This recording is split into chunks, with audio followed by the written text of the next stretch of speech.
Hey, Luis. Ugh, we're having a little trouble with the Zoom. Hopefully we can get people going on here. All right. Can you hear me? Oh. Yeah. Yo. Hey. Good. Here we go again. Okay. Sorry about that. Apparently we're all, Chris, you and I are logged in on the same account. You can't have two. Oh, no. And so I managed to pull Chris and Kareem that were on the other channel. So that was a success, but then I kicked everyone out of this one. So that was not a success. Okay. Oh, no. We will start in a couple minutes, I guess. Yeah. Cool. Hopefully everybody just jumps back on.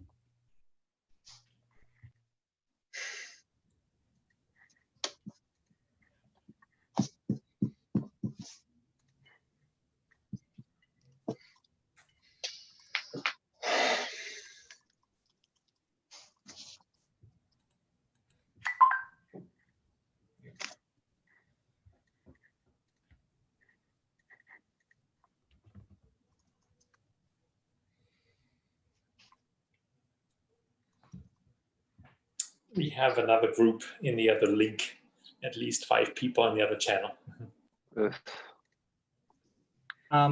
Chris or I cannot be in there, Daniel, because when we do, it forces us to close this one because of the way we're logged in.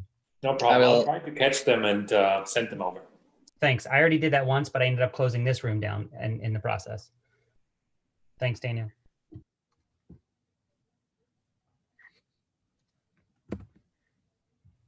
Sorry about that. We try to open up a novel link and every single one of us is confused.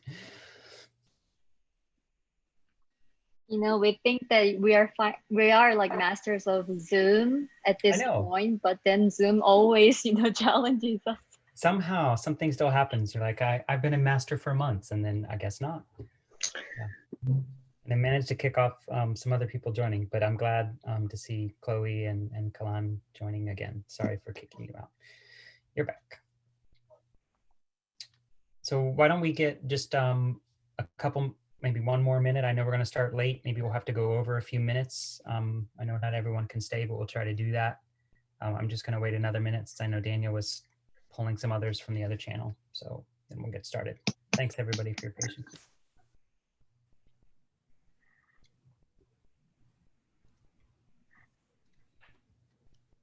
Hey, Deborah.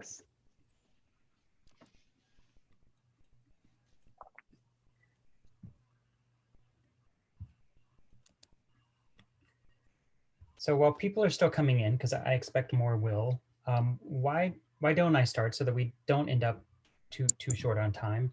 The only thing I really want to say is a welcome to the new USL fellows, as I know some of them will be joining over the next few minutes, but really to say a thank you to the last round of 2019-2020 fellows that we're going to hear from tonight, Chris and Deborah, and Andrea and Kareem. And so it's kind of a fun moment, and we're excited to be able to do this at some point every fall, to have a series of presentations from the faculty fellows from the previous year to really get a sense of what they've been working on, an update for all of us, but also as a place to sort of introduce new fellows to what this whole fellowship program is about, what kind of work happens, the way in which it diversifies the kinds of things that are happening in the lab. And so I'm kind of excited to be able to have a bit of a handoff to some extent between previous year fellows and this next year fellows. And we're going to do the same thing in our next meeting with the student fellows, which have also been awarded. So hopefully you've seen the announcements for that.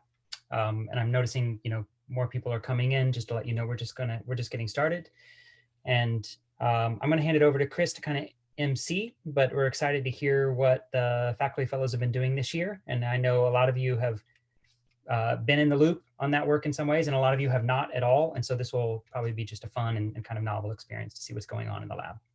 So I'm going to leave it there. I don't need to do any real talking today. I'm just kind of excited to hear from everyone. But great to see everyone here. Feel free to have your screens on so you can see each other, but we're going to dedicate this space for this faculty fellows presentations. Thanks. Great, thanks, Timon. Hi, everyone. Welcome. I'm Chris Kennedy, Assistant Director at the Urban Systems Lab. And I just want to say, I think it's been a challenging year, but the fellows have really made an amazing set of adaptations and have really still done some great research. So it's very excited to see what they've been up to. The format for today, we've got 4 presenters. And so we're going to kick things off with Chris Wopikin, who's a part-time faculty in the Parsons School of Design and also teaches elsewhere here in the city. Followed by Deborah McGorry.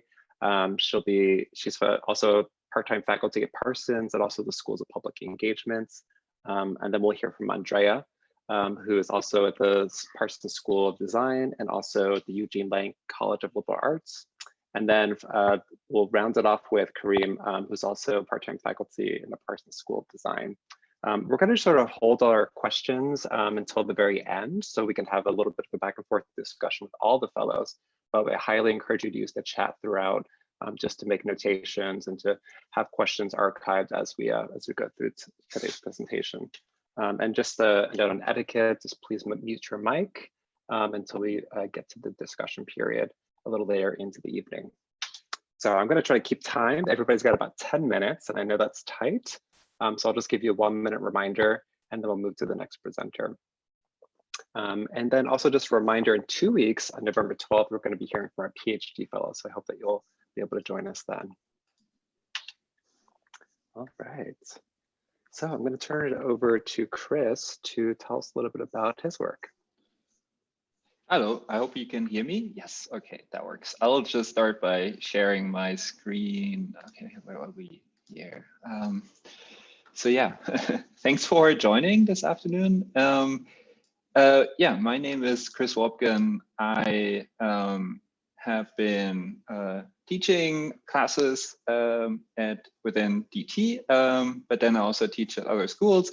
And I have a design practice called the Extrapolation Factory with Elliot Montgomery, who's also a Parsons faculty, but then also often including many other collaborators, artists, but then also our premise of our studio is to do this idea of, to explore this notion of how do we do participatory futures through living, not just co-creating new imaginaries, new ways of living, but then also prototyping them and living in them.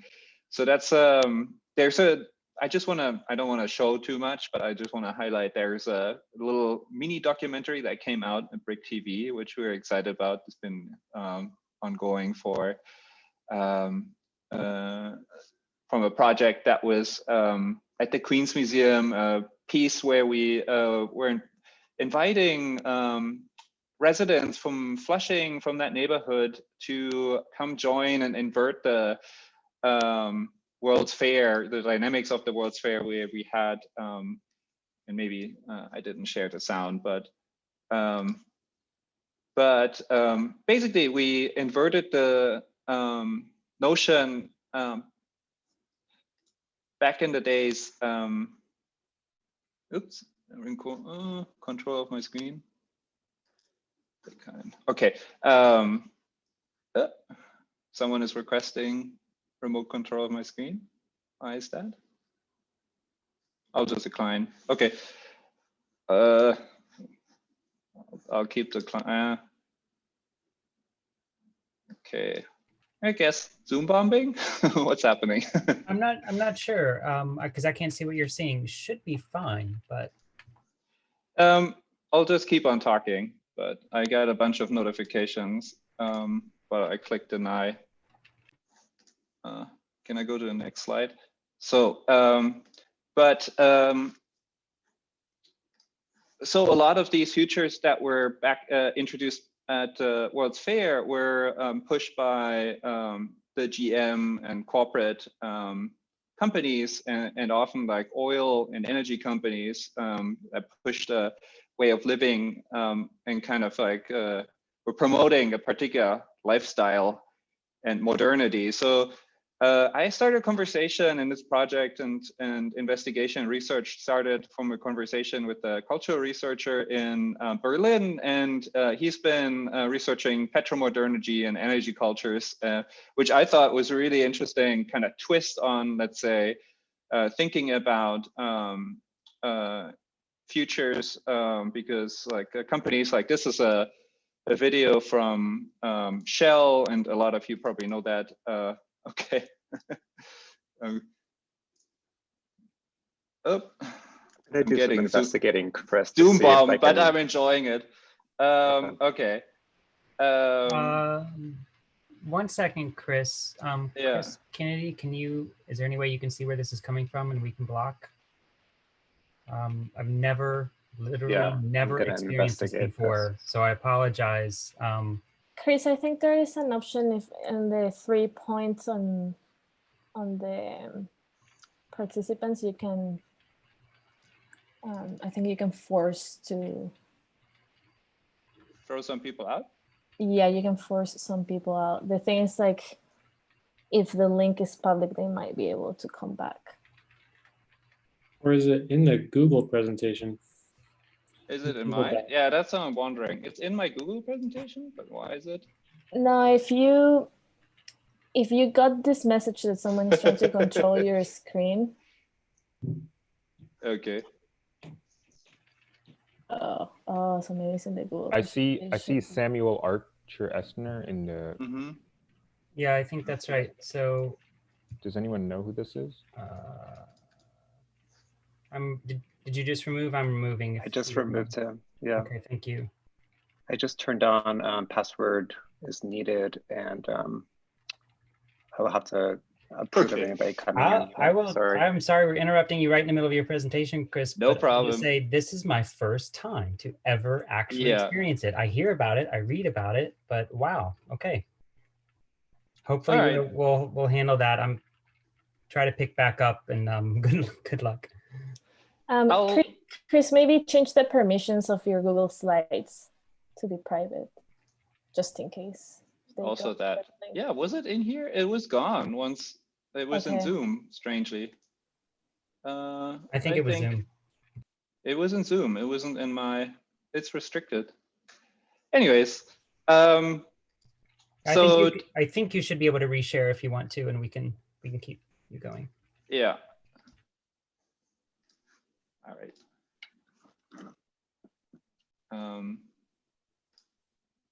But yeah, to come back to Shell and energy futures and kind of where futures is coming from, and that it often came from these big oil company, and the scenario work was emerging from that. This is a kind of very corporate futures. I can share these like videos later. But those were inspiration, and also a lot of these are clips. They don't play so well, but these are fascinating clips from the Prelinger library, and there are some interesting. So we are looking a lot at this sort of like pop cultures and kind of pop science on like petrocultures and like hydrocarbons, how it influenced our perception. But to come back to, so we started looking at, I started this seminar at CUNY in the digital media program, emerging media program. And this is a studio class, and we've been exploring, this is Operation Jane Walk. And maybe some of you have seen this is like a kind of a walk within, or a critical practice, like within an RPG shooter game, which is absolutely fascinating. And we've been looking at, this is a game, this is by Jitsi, it's called Norco, Faraway Lights, but this is in New Orleans and kind of playing in those kind of petrochemical landscape, environment, and it's a fascinating kind of pixel type of like retro computer game.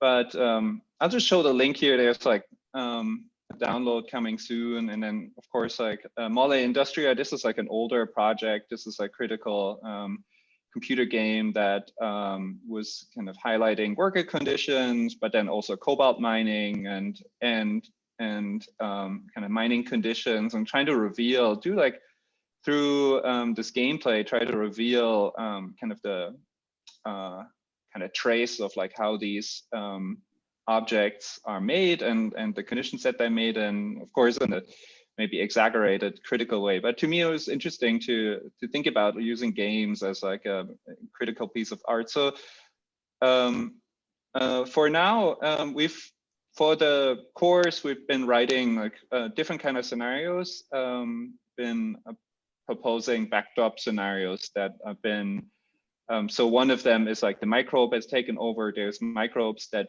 feed on hydrocarbons, and what if these are becoming stronger strains or even engineered, so they would not just eat energy resources, but also plastics and things that are made of hydrocarbons, and then like the extraction of the petrocultural past and petro-nostalgia and kind of petromodernity reloaded. What if we had like a fourth like Trump kind of presidency of sort? But so the project is developing from the class and from these prototypes and from these critical games and kind of immersive environments that are developed now, and especially in a time of COVID, a lot of it is digital, but we'll have a project space and in partnership with 1014. They have a townhouse, entire townhouse across from the Met in the Upper East Side. And there will be an installation there with some of these projects. There will be immersive pieces and partially hybrid game, hybrid physical environments, sort of a experiential future space, bringing to life some of these scenarios through artifacts, but then also hybrid digital installations. And this won't be open to the public. This will be, we'll invite 4 select critics, but then we'll have a public event where we'll actually do a seminar on December 3rd in the evening, where Alex and I will come back together with these invited critics to not just look at the scenarios and the approaches, but then also show some of the installation, documentation, and really have a lively discussion about this topic, which you all invited to. This is on December 3rd. So with that, I want to, Great. Thanks so leave much, space Chris. for discussion or hand off. Yeah, apologies again about that. No problem. And like, there's a lot of material that I showed here that jumped very quickly, and I'm very happy to share these links, but I thought it was not enough time to like really look at the right now. I'll make sure to collect presentations from everybody. I'll send that out to everyone. Okay, that sounds good. Yeah. Thanks, Chris. Great. That's great. Good. So we're going to move on to Deborah, who's been working on a few different projects. Great. So Deborah, whenever you're ready. Sure, thanks, Chris. I'll just share my screen. And sure this is working.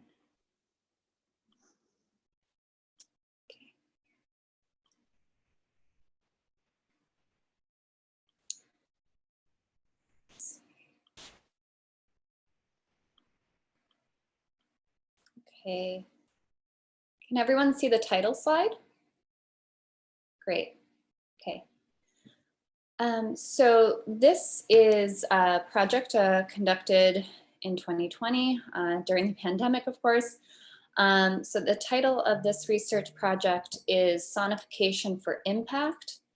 turning New York City COVID-19 climate data and social vulnerability index data into sound.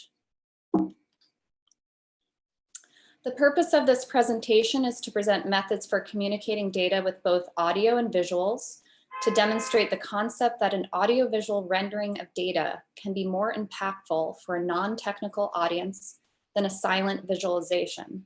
The premise of this argument, that pictures and sound, when used together, have the potential to be more effective in communicating information than images by themselves, seems self-evident. However, this idea is still largely dismissed as a novelty in the field of data visualization, where images are regarded as wholly sufficient without the need for audio to give additional explanation. Exclusively visual methods are fit for purpose for data professionals communicating with other data professionals, but have had limited success in driving reach and engagement among broader audiences. This year's coronavirus COVID-19 health crisis highlighted the urgent need to address these limitations at a time when access to information could have life or death consequences. My research needed to respond to the unprecedented moment I was living in and the COVID-19 data that was unfolding in real time on a global scale, experienced through map-based data visualizations, mainly the COVID-19 dashboard by the Center for System Science and Engineering at Johns Hopkins University, and journalistic reports such as the New York Times COVID World Map. Oh dear, it just popped out of the presentation, sorry. Okay, try that again. These highly detailed and interactive maps presented critical information to aid in understanding the spread of the virus, but I felt that the exclusively visual rendering of the information could restrict both the type and size of potential addressable audience for this material. To create a demo for an audio visualization, I collaborated with USL colleagues, Christopher Kennedy, Claudio Tomateo, and Pablo Herreros Cantus, on a geospatial example using the New York Department of Health coronavirus disease COVID-19 data by zip code and US Census Bureau American Community Survey social vulnerability index data for a percentage of people living below poverty. For the best experience while we're presenting this video demo, please try to listen if you can, wearing headphones, or turn up the volume on your computer. It's just under 5 minutes, and this is a work in progress. So we will have the completed video published soon. Can you all see the YouTube video right now? Yes. Thank you. And just let me know if you can hear this. You can hear that okay? We can hear it, yep. Thank you. Okay.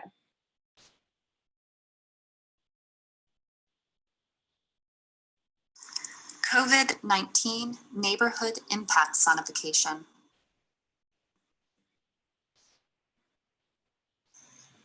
You are about to hear a data sonification of coronavirus COVID-19 impact by neighborhood in New York City, sonifying two social impact variables. First, the percent of population below the poverty line, and second, the percent of population infected with coronavirus COVID-19. You will hear a sonic legend. The higher the percentage of positive COVID-19 cases, the higher the pitch. The higher percentage of people living below the poverty line, the higher the distortion. We have selected 10 zip codes in New York City to tell the story in sound as an animated, sonified, geospatial data visualization. As we travel between each zip code, you will hear the sounds of a quiet New York City in quarantine to represent our travel between each distance. Sonic legend. 0% population living in poverty and 0% population infected.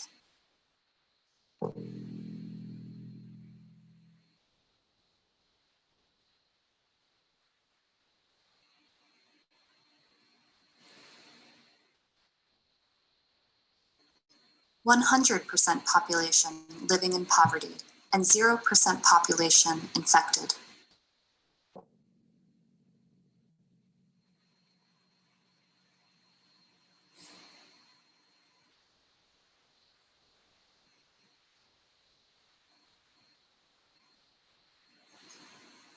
0% population living in poverty, and 100% population infected.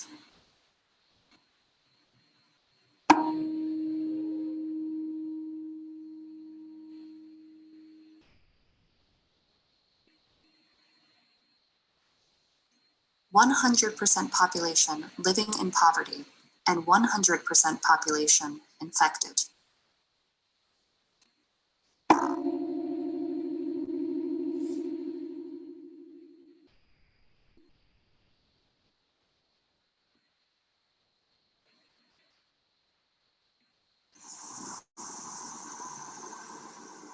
Zip code 10,280.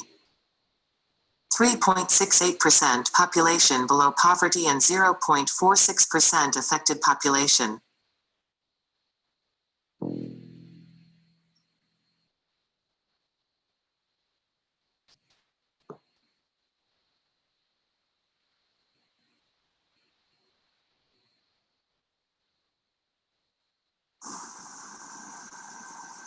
Zip code 10,007. 2.05% population below poverty and 0.69% affected population.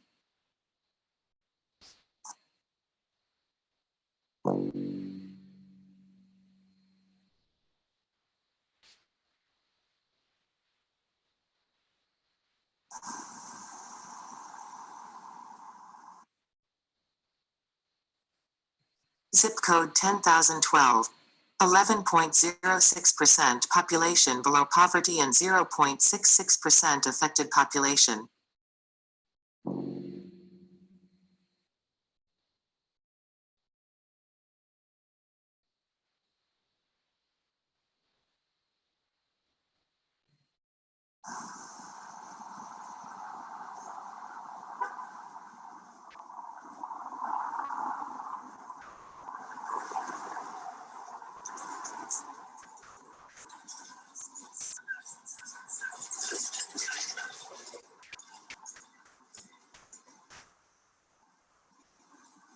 Zip code 10,035.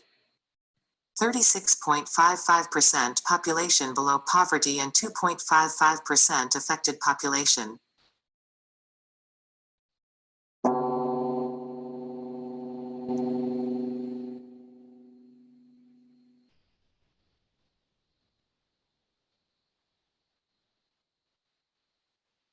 Data sources include the U.S. Census Bureau American Community Survey and New York State Department of Health.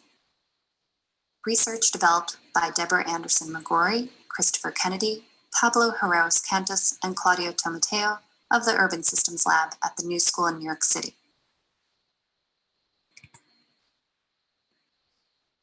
Okay, can you see my slides now? Yep. Great.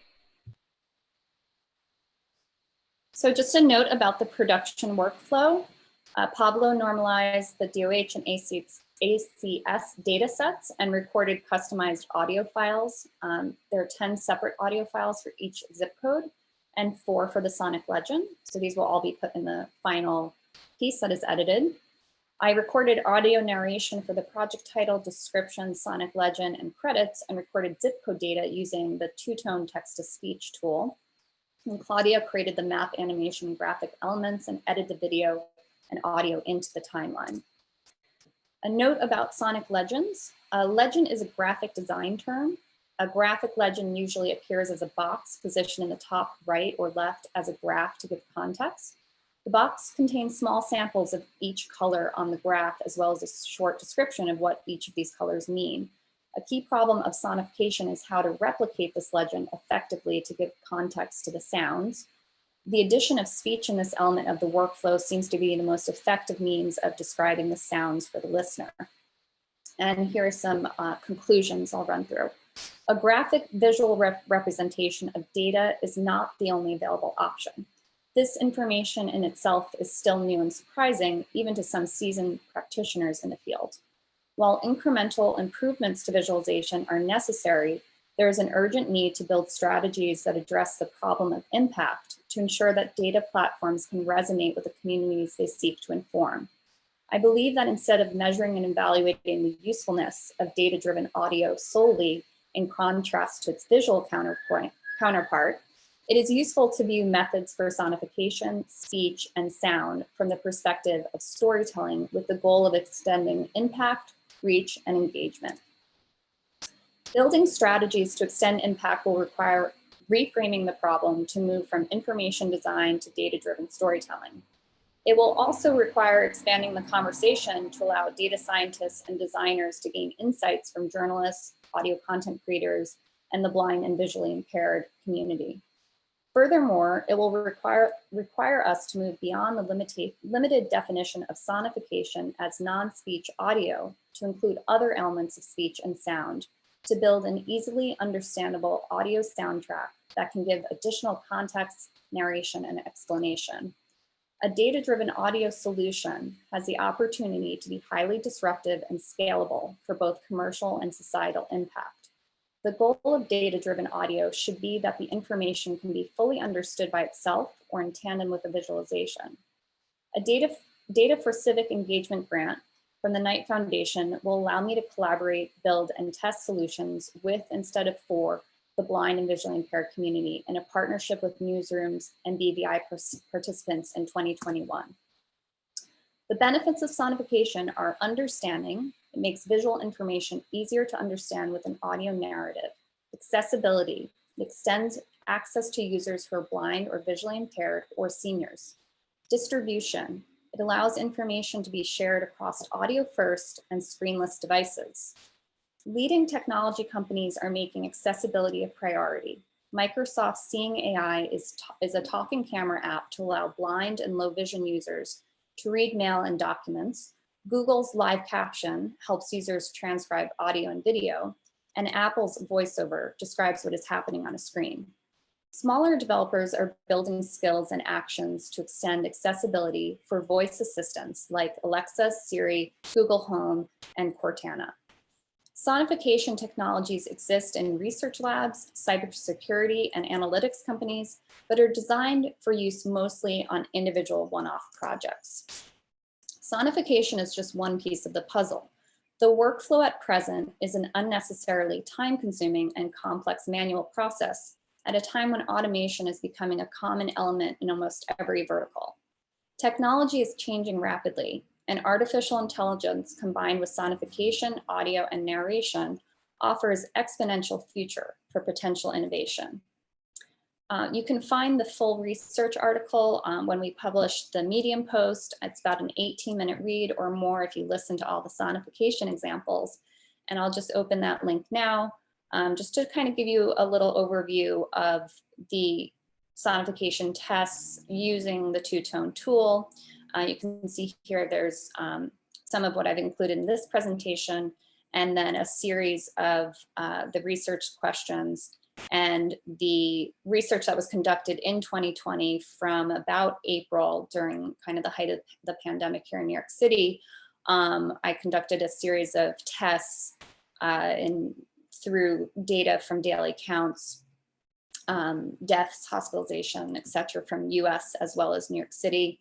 So all those are in there along with comparisons with the visual graphs and charts for comparison. So you can look at each of those and then listen to the sonification as well. So that will be published along with some of the examples that the collaboration with the other USL team members, along with some of the other tests I conducted, kind of scraping some data from the USL blog and website from other researchers at USL. So you may find some of your work highlighted in this research project as well.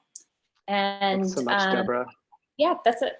Thank you. Thank you so much, Deborah. I really appreciate it. So fantastic. Just keeping my eye on the time, because I know, Andrea, you've got a class at 6. So I just want to transition to hearing from Andrea next. Thanks so much, Deborah. Thank you. Hi, all. I'm going to keep it pretty brief and talk a little quickly because I want to make sure that Kareem gets his floor time. I'm sure other people also have to go at 6. So I'm going to go ahead and share my screen. All right. So my project is about investigating participative mechanisms and how they influence design and policy making. the two central case studies for my project are a comparison of Madrid and New York. And Madrid has what's considered probably the best and the most intensive participatory budgeting and decision-making system of any city in the world right now. And actually the participatory budgeting mechanism in New York is based on the Madrid model. And the purpose of the project is really to think through how cities can effectively implement mechanisms and participative structures that help engage and keep that engagement, sustain that engagement of direct citizen participation in public urban planning and design decision-making. So just quickly, throwing up for you a comparison of excuse me, these two processes in Madrid and New York. So Madrid has about just under half the population of New York, well, more like a third of the population of New York, and it has 400,000 people who participate in its participative mechanisms. And what's really interesting about Madrid is the mechanisms and the opportunities for participation exist at multiple scales. So folks can decide, what they want funding for projects in their neighborhood to go to, but they can also decide or play a role in deciding large scale urban planning and urban design decisions that are being made on a municipal level. So the redesign of public plazas and streets and parks, whereas in New York, the number of participants is much smaller. It's all funded through city council districts. In New York, there are 51 city council districts, and the city council member themselves holds the discretion as to A, whether they want to participate in this process at all or have their constituents participate in the process, and B, how much money they want to allocate to participatory projects every year. So you can kind of see from the get-go how different these cities are and sort of how differently they run their operations. One thing that's really interesting about New York is that in 2018, voters in New York City voted to pass a voter referendum that would make participatory budgeting and participatory decision-making processes law citywide and across all 51 council districts. And in 2021 is supposed to be the first cycle of participatory decision-making where that law would be in effect. So participatory strategies that, as we know them today, mostly derive from the participatory budgeting approach that was first developed in 1989 in Porto Alegre. And like sort of New York's processes now, it was first focused on community level infrastructure and projects, and over time evolved into closer to what we see in Madrid today, where there was sort of citywide debate on how to spend public money. This process was, replicated first in Brazil and then all over the world. And now cities and other types of government all over the world use some kind of participatory budgeting or participatory strategy in those places. And so essentially this is how participatory strategies work, right? So sort of, there's an idea for how to create the process that comes together. How are people going to vote? How long are sort of the brainstorming time's going to be? Ideas are created, proposals are developed, residents vote on the proposals, and the projects that win the most number of votes are funded. So I looked at some other case studies just to sort of get a range of the kinds of processes that are in place all over the world. I focus mostly for the sake of sort of narrowing down the focus on cities in North America and in Europe, since New York is in North America and Madrid is in Europe. And there's a real range here, right? Everywhere from Niagara Falls to Amsterdam to Chicago are using really different processes to engage stakeholders and make really different kinds of decisions, right? In Niagara Falls, participatory processes are used to decide how to spend federal community development block grant funding. In Chicago, it's The funding is city funding that's allocated at the ward level, and Bologna and Amsterdam were sort of somewhere in between. COVID totally transformed my project. My big plan for this project was to spend 2020 doing in-person site research, sort of looking at how the participatory processes were functioning in these cities. And I obviously couldn't do that. And 2020 really raised some new questions for me about what I wanted to focus on. So I'm sort of gearing my research now more concretely on physical space and the needs of physical space, and also the interest in using participatory budgeting mechanisms to support racial and economic justice. So, for example, defund the police, one of the demands of defund the police is to include a participatory process as part of sort of deciding how police funding is spent. Major challenges for me in my research. So 2020 in-person research was off the table. Economic crisis means less funding for participatory budgeting in city budgets. And it's been really challenging to sort of interpret the third sort of prong here is it's been really challenging to interpret how cities are going to maintain participative engagement, in part because of the declining funding. So for example, now this year in New York, only one council district has fully committed to carrying out a participatory process, whereas last year 32 council districts of 51 participated in New York's participatory process. In Madrid, a new local government elected in 2019 has been sort of seemingly much less interested in maintaining the participatory leg of Madrid's municipal government, and they've sort of done a lot of sort of fake participatory processes, and so I'm interested to see sort of how that pans out. But yet, you know, I have had some research success. I was really lucky to be able to interview Shahana Hanif, who runs the participatory budgeting process in District 39 in Brooklyn, and talk to her about some of the challenges that she is facing and that the district is facing in the current budget environment. So I will stop there. Wonderful, Andrea. So looking forward to hearing what comes in 2021. Yeah, me too.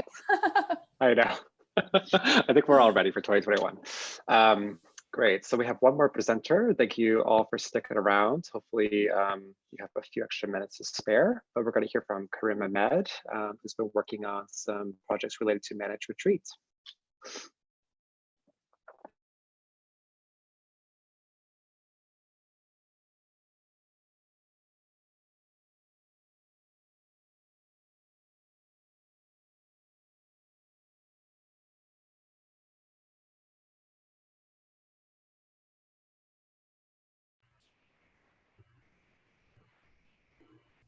Oh, can everyone see my first slide?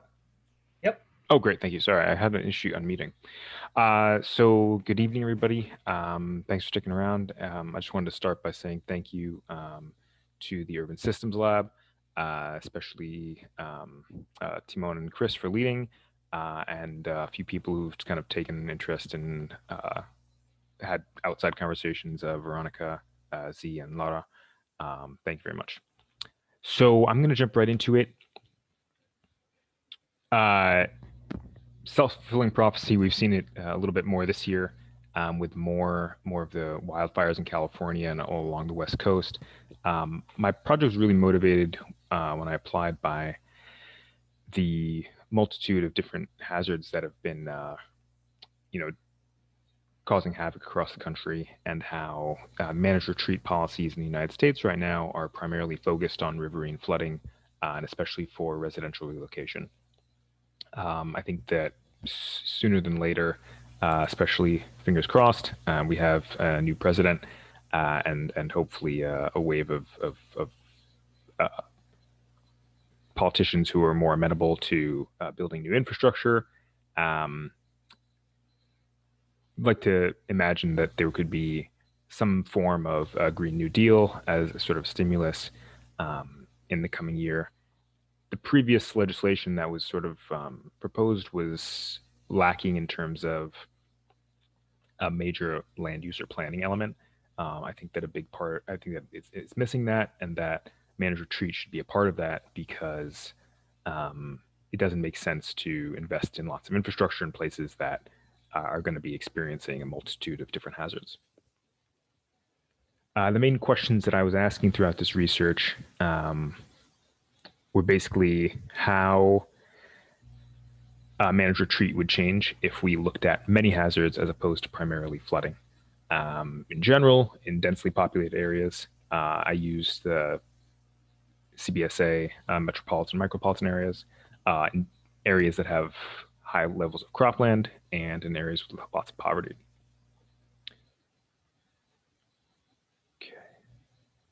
Okay. Just showed a brief survey of literature and sources.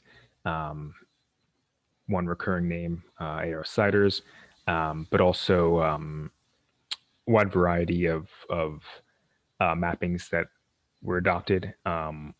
Primarily, sort of most importantly, was the multiple natural hazard by Jonathan Suri from Colombia. And this kind of was a starting point because it identified a series of hazards, which you can see on the left side of the screen, and aggregated the severity of each of these hazards, which was weighted per county. And that was then used to kind of give an overall hazard. So in this map, the areas that are red have the highest aggregate or multiple hazard rating. Areas that are blue, lower hazard rating. This is overlaid with cropland. The main metric I used for cropland was the percentage of county that was used for agricultural purposes. I used the mean and the 150% mean of the national average. For population, as I mentioned, I used metropolitan and micropolitan districts. And also from the Census Bureau for poverty, I used a poverty ratio metric, once again per county. And this was a metric which basically measured how many households were above the poverty line compared to below the poverty line. The national average is 1 below to 6.2 above. That was the threshold. So in this map, you can see that the brown layer is everything that's below that that average. The greener, the deeper greens are the kind of wealthier, have a higher ratio. So many more above than below the poverty line. Started kind of combining these, and sorry, I'm moving real fast trying to stay on time. And I ended up kind of doing a correlation analysis, just seeing what the relationships were between these different places that I mapped. It was pretty interesting conditions. Some things were, realizations that made a lot of sense. Especially thinking back on flooding, a much more common hazard than some of the multiple hazard ratings, largely because these things would follow patterns of settlement. So more people would settle around rivers and other bodies of water because there was trade, there was source of food, there was source of transportation. Whereas locating in a place where there's lots of wildfires or heat waves, maybe not as appetizing unless there was some type of industrial or commercial reason to be there. Interestingly, amongst the populated counties within the United States, there was a more or less similar ratio or correlation between poverty and the totals, regardless of how much hazard there was. So it was more or less about 60% across the board in this row going across. The real changes started occurring when it came to cropland. The multiple hazard cropland, especially, tended to be have a higher correlation to poverty than the populated areas.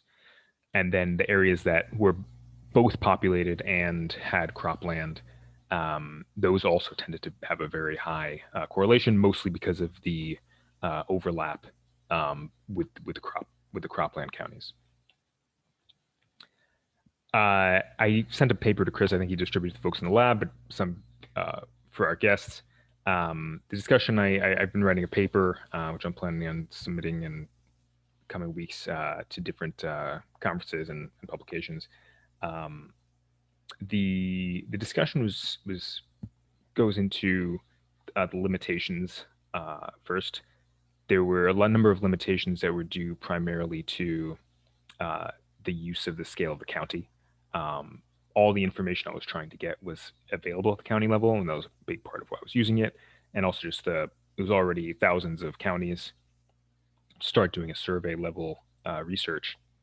But there were limits to it. I wanted to add other social measures such as education, and there's also an issue with the counties of how certain natural hazards are weighted from that list that was on that third slide. There was also some discussion of the limitations of existing federal legislation. Most of the legislation refers to or is targeting kind of more residential relocation, and there's relationships with local funding, which are sometimes hard to measure because it's a little unclear or flexible actually how the local funding is actually structured in order to obtain the federal matching. The second part of the discussion was devoted to sort of things that were almost overlooked, but were actually of great interest. The first was actually heat wave, which was the highest hazard or highest likelihood of hazard, even more than flooding across the country, but doesn't really have a lot of attention, largely because its relationship between property damage and loss of life is inverted compared to some of the more dramatic hazards like flooding, hurricane, or wildfire. So heat wave, highest cause of loss of life, lowest cause of property damage. It's probably why it's not such a high priority in these types of programs. The other two parts of the existing sort of limitations of the federal legislation, where there's sort of a binary qualification where you're just above the threshold or just below the threshold. The research I was doing, especially when it comes to multiple hazards, would suggest that you really want something that's more of a sliding scale, because there are many areas that I found that were, just a standard deviation below the threshold where it would qualify for a manage retreat program. And maybe those areas are incredibly porous and they have other vulnerabilities involved, but they wouldn't qualify for these programs. So in thinking about future legislation, it could be a good idea to have more of a sliding scale than a binary yes or no. Conclusions, areas of interest that were kind of highest in terms of their intersection of poverty and these hazards were kind of the area west of the Rocky Mountains and along the Mississippi River. There were sort of two areas, the Delta and then the tributaries along the Tennessee and Missouri rivers.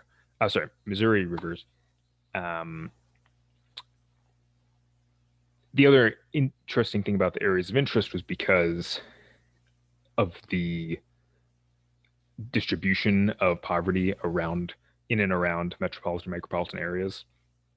There was a relative amount of discrete locations of those counties, because usually there would be, at least when we're looking at it on a county level, there would be spots of poverty as opposed to 2 or 3 contiguous counties that all had high poverty ratios. And so the overlap between that and the natural hazards led to kind of having spots, maybe one around each metropolis or micropolis, as opposed to blocks of that.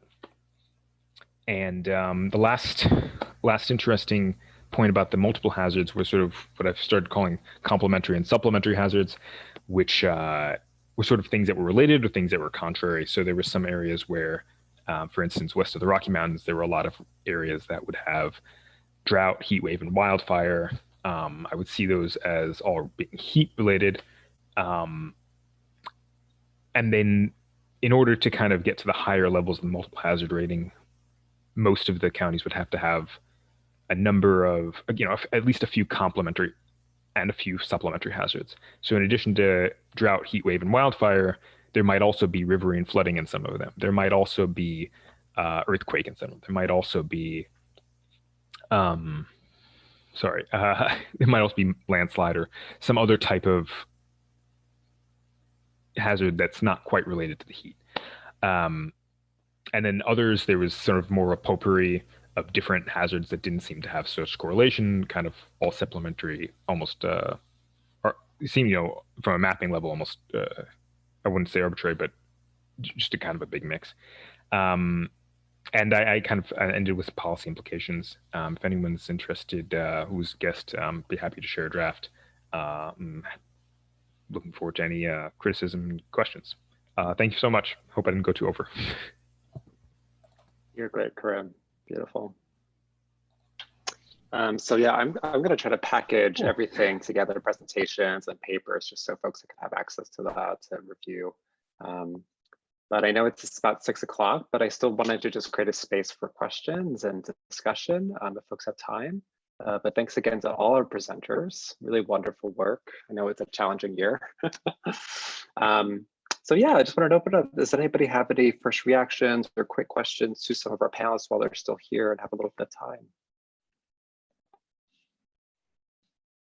Yeah, Luis, what do you think? Hey, great stuff, everyone. I was writing down some questions and thoughts to everyone's presentations. Let me pull up the document. I guess I'll go in order. So I guess for Chris, I guess my thought or question would be, do you have any thoughts on like when petrochemical companies try to merge in with green narratives, like when BP changed all their branding to Beyond Petroleum, along with, now abandoned promises of abandoning oil, and how that sort of like mixes in with a lot of the stuff that you were doing? I think that Chris had to go teach a class at 6, Luis. So I think he had to split, but I can definitely relay that question to him. Sure. Well, perhaps actually write it in the chat, because I think one of the things we can do is download the chat. Yeah. Ask the fellows to respond to whatever they can online, and we can post that or make that available to the lab in another way. And if you have another question, Luis, go for it. But otherwise, maybe we can move on to other questions for people who are here. I'm gonna just post them all in there. Oh no, here we go. I guess for Deborah, is a big topic in DataVis is representing uncertainty, and to me, there's a clear analog in the audio concept of noise and uncertainty. And have you thought about incorporating noise in your sonification to, it doesn't have to be to portray uncertainty, but in many of your projects that you're working on?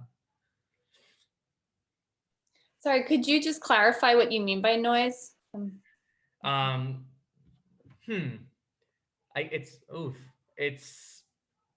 I guess if I had to describe it, it would be like many different sounds all at once that you can't, like a cacophony almost.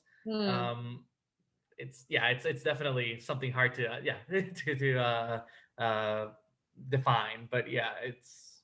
Yeah, I think my thoughts are, with sonification specifically, like that, technique approach is really useful for the simple data, like sonify one column, to make that information, meaningful and understandable. When you get into, I guess, the more like musical pieces, right? It can be quite interesting and almost, kind of abstract and expressive and artistic. And I think, but is it also like easy to understand? No, not really. And I think the same goes for like data visualization, because there's, certain biases from designers and just how they make creative artistic choices, or types of tools they're using, or, whether that's a limitation locked in from a tool they're using or something custom. So I think it's interesting to think about, how to use each tool in what context, like, that if it's kind of thought as a tool, and in my argument that sonification is just one part of that tool set for a kind of data-driven audio approach. And, in terms of like sonifying or incorporating multiple different data sets, I think there's a lot of potential in what could be done in storytelling, in that context. So for me, as someone who's not a kind of sound designer, or, I'm really interested as well to hear from practitioners across the field, to go into that, and especially the blind and visually impaired community, because what's important most to me, I think, in this research is that we can create replicable and scalable methods and kind of learnings and best practices for audio and sonification, the same way you might have from, the best data viz practitioners in the field. So yeah, I'd love to kind of open this research to that community, like the Data Visualization Society, and chat more, about that topic. So thanks for your question. Hopefully that touches a little bit. Yeah. Thank you. Yeah. Thanks, Luis. Anybody else? What are folks thinking out there? I have a related question to Deborah. Hi, my name is Yowan Kim. I'm a new postdoc with USL. I was really fascinated by your research as a new way to visualize the impacts, because I also do research on urban resilience and how it's impacted by different elements of the city. And I was wondering if also, like, maybe it can be a question and a comment, that I was wondering if if there is a common elements or common information that sonification can convey compared to other data visualization or data tools. Because I think right now the study that you did was kind of added more information to the visualization, but it doesn't really it cannot replace the data visualization as itself, because it's difficult to estimate the impacts by just listening to the sound itself. So I was wondering if there is what's common type of information or the data that sonification is commonly used for presenting. Hey, thanks for your question. Nice to meet you. Sonification, specifically, is really ideal as far as like time-based data series. So if you're working with anything, like whether it's daily, like the daily counts from COVID, or over days, or weeks, months, years. We did a test too of sonifying all the 311 complaints of rodent complaints in New York City from 2010 to the present. So there's an example of that, which is quite funny. I'll share that example on our Slack. But time-based data series is really kind of ideal for conveying information as sound, and really in that kind of direct sense. And again, going back to kind of who the author is, if it's like somebody like Wanda Merced Diaz, who's a blind astronomer, that is some context where listening to sound is kind of for her, that's what she's going to use, that tool, even though she may have tools for visual charts and graphs of that sonification as well. So the argument here is that it's certainly not in any way to like replace the visualization or displace any of that, but to complement, and in many ways try to push the definition of sonification forward, because it's been so limited to kind of more scientific uses or custom audio uses. And I would love to be able to kind of, in a production workflow, share the ability to kind of use that amongst interdisciplinary teams, across newsrooms, across research labs, where it becomes kind of a great way to add insights,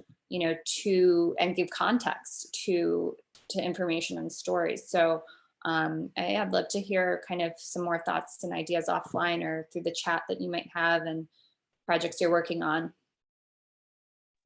Yeah, sounds good. Thank you. Great.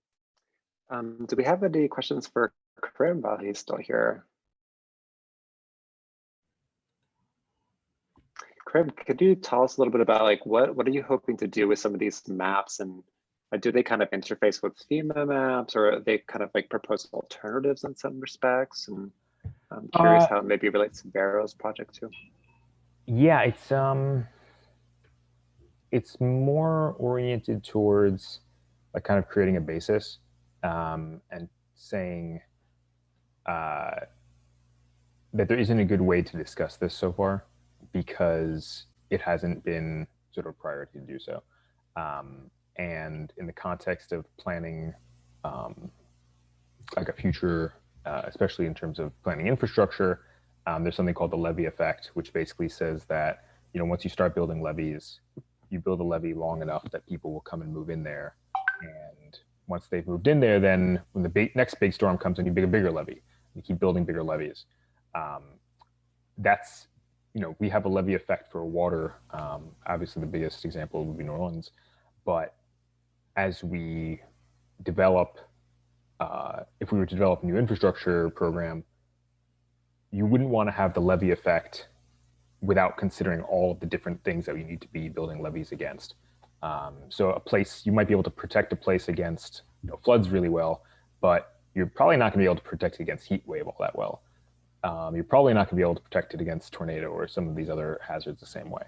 And so the question is just, I think that it would ultimately lead to a discussion, a much broader discussion of where you would start retreating from in kind of a bigger way.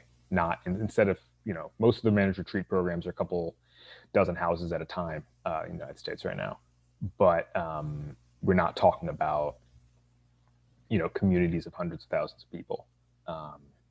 And I'm not saying that would have to happen immediately, because I think that would be politically undigestible, but to sort of start de-incentivizing in a much more structural way. That's great. Maybe just one Veronica. question, Karim. Yeah. Do you see the potential to, so you're trying to, you showed us how this analysis can be done sort of nationwide, but I'm wondering, how would you go from that nationwide? So would that nationwide outlook be able to prioritize the specific regional areas for a sort of like zoomed in, more sort of detailed analysis of, say, for instance, you were mentioning parts of the Mississippi River. So if a policymaker were to ask you today, based on what you found, where should I do this drill down analysis to prioritize my funding? Where should I do it? Yeah, so the 12, I've basically identified 12 counties and 6 of them are around the Mississippi River area. And those would be the ones that have a high poverty, or sorry, a low poverty ratio, so lots of poverty. They have above 150% of the mean cropland per county, and they're CBSA populated counties. So that's kind of like really in desperate need of taking a look. Those are 12, 6 of them are in Mississippi River Delta, or the Mississippi, like after kind of all the tributaries have joined. There's Miami-Dade. There's one in California. It's outside of San Diego. And let me see where the other one was.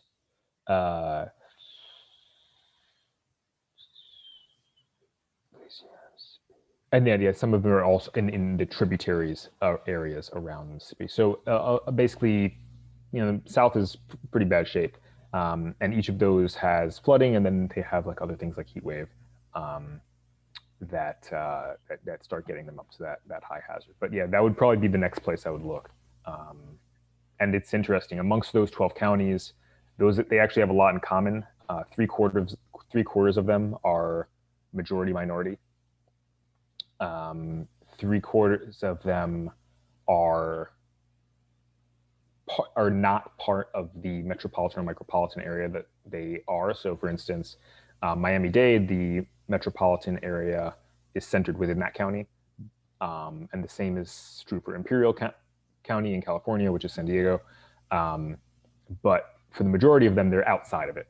But they are an important watershed of population and possibly jobs and food production to those places. Yeah. But yeah, that would be the next step, is kind of look at those more closely. Great. Thank you. Just another thanks to Deborah and to Karim. Really wonderful. Deborah, I'm so excited to see the sound piece come together. It's really looking great, and Karim, the maps, and it's really wonderful. So It's great to anyway. collaborate with the other members, and hopefully this is just the start of those kinds of projects and things we can do as we get to connect more. In this I know. way. Well, thanks for sticking with it, y'all. Please don't feel like you have to hang out any longer. But I'll make sure to archive all of the chats and also the video, and make sure to share that back with everyone. So really appreciate it. And looking forward to Veronica presenting in a few weeks too. That's great. Yes. Thanks for tweeting, Veronica. Yeah, it's so good. I'm gonna retweet the thread. Summarize. Yeah. Yeah. Cool. Good to see Great. you all. Yeah, Thank you. Have a great night, everybody. Ciao. Good night. Good night. Bye.